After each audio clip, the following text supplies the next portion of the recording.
соат дар пойтахт 18. хабари рӯз дар Азия плюс.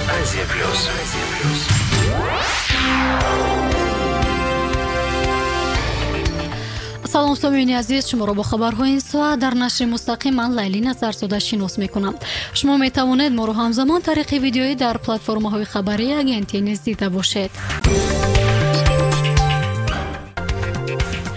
ҳаҷми нишондиҳандаҳо барои ҳисобот дар соли оянда ба андозаи 6.7% афзоиш хоҳад ёфт, гуфта мешавад дар қонуни буҷаи давлатии соли 2022 ҷумҳурӣ. шуро аз 1 январ нишондиҳандаҳо барои ҳисоб барои пардохти андоз, боҷ, дигар пардохтҳои ҳатмӣ, ҷаримаҳо, пардохтҳои иҷтимоӣ, инчунин барои ҳисоб кардани арзиши муайяни ҳадди ниҳоии хароҷот 64 сомонӣ ҳоло 60 сомонӣ муқаррар шудааст. нишондиҳанда барои ҳисобҳоро дар қонунгузории Тоҷикистон дар соли 2008 ибораи ҳадди аққали музди меҳнат иваз карда буд. миёни соҳибкорони вилоятҳои суғди Тоҷикистон ва Могилёви Беларус 15 созишномаи ҳамкорӣ ба имзо расид. хабар медиҳад маркази матбуоти раиси суғд. дар идома соҳибкорони вилояти Могилёв аз раванди истеҳсолот дар корхонаҳои саноатии оби Зулол ва Адл боздид намуда бо маҳсулоти истеҳсолнамудаи корхонаи саноатии Ниҳод шинос шуданд.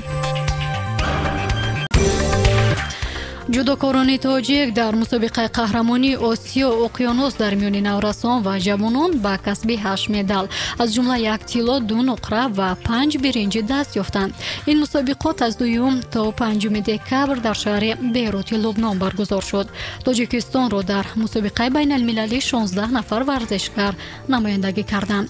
чунон ки сомонаи расмии Федератсияи байналмилалии ҷудо хабар додааст, дар мусобиқаи наврасон 133 нафар варзишгар аз 17 кишвар ширкат доштанд.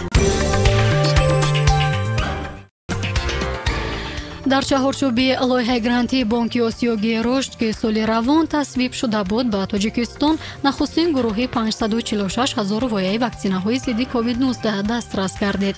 интизор меравад ки боз 3 миллион ваксинаҳои иловагӣ дар охири ҳамин моҳ ворид гарданд.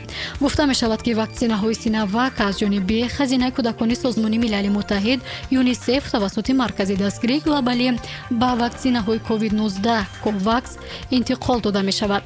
кӯмаки бонк ба ҳукумати Тоҷикистон дар татбиқи барномаи эмгузаронӣ кӯмак хоҳад кард.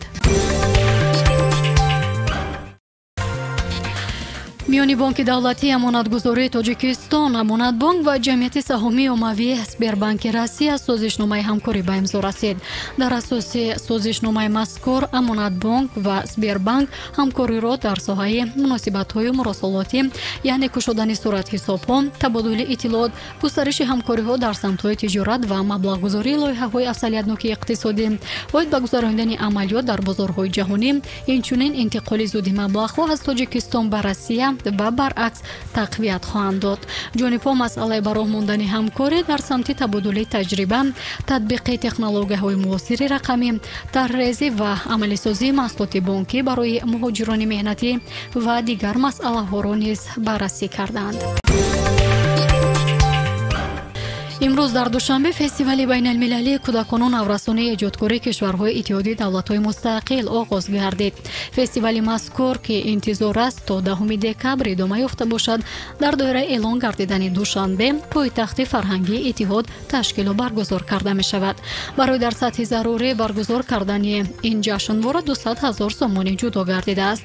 қайд карда мешавад ки фестивали кӯдакону наврасони эҷодкор муносибатҳои дӯстонаро дар миёни ин қишри ҷомеа кишварҳои иттиҳод мустаҳкам намуда, инчунин имкон фароҳам меорад ки кӯдакону наврасон аз таъриху фарҳанг, адабиёти ҳамдигар ва эҷодиёти ҳамсоя кишварҳо ошноӣ пайдо карда бошанд.